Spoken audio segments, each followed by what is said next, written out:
আজকে আপনাদেরকে একটা বাস্তব অভিজ্ঞতা থেকে একটা পরামর্শ দেওয়ার চেষ্টা করব। আসলে এটা হচ্ছে একটা ইঁদুরের গর্ত, আর একটা খামারের জন্য ইঁদুরের গর্ত সব থেকে ভয়াবহ একটা ব্যাপার হয়ে দাঁড়ায় সালমোনেলার জন্য। তো এই গর্তগুলো যখন দেখবেন খামারে, তখন এটা বন্ধ করে দিবেন গ্যাস ট্যাবলেটের মাধ্যমে।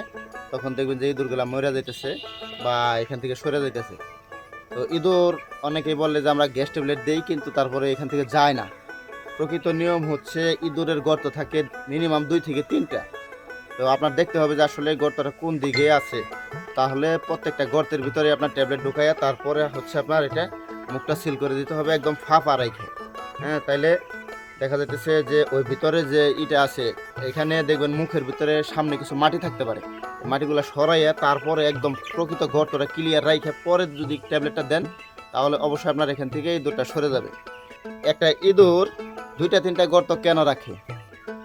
এর কারণ হচ্ছে একটা গর্ত সে নিজে লুকায় থাকে, আর বাকি 2টা গর্ত রাখে হচ্ছে তার শত্রুদের বিভ্রান্ত করার জন্য। যখন ওই গর্তের মুখটা ঢাকা থাকে, এই গর্তের ভিতরে ইঁদুর লুকানো থাকে, আর যে 2টা মুখ খোলা থাকে এই 2টার ভিতরে ইঁদুর থাকে না। এটার ভিতরে ওই সাপ বা অন্য কিছু ঢোকার জন্য এটা তাদেরকে ওইদিকে আপনার মোটিভেট করে দেয়। তো ও কিন্তু আরেকটা রাস্তা ওর বিকল্প রেখে দিছে নিজেকে সেভ করার জন্য। আমাদেরও উচিত হচ্ছে যে কোনো একটা ইনকামের উপরে নির্ভর না করে পাশাপাশি কোনো একটা ইনকামের ব্যবস্থা রাখা, যখন আমাদের বিপদ আপদে ওই ইনকামটা আমাদের কিছু হলেও সাপোর্ট দেবে। ধন্যবাদ সবাইকে, ভালো থাকবেন, আসসালামু আলাইকুম।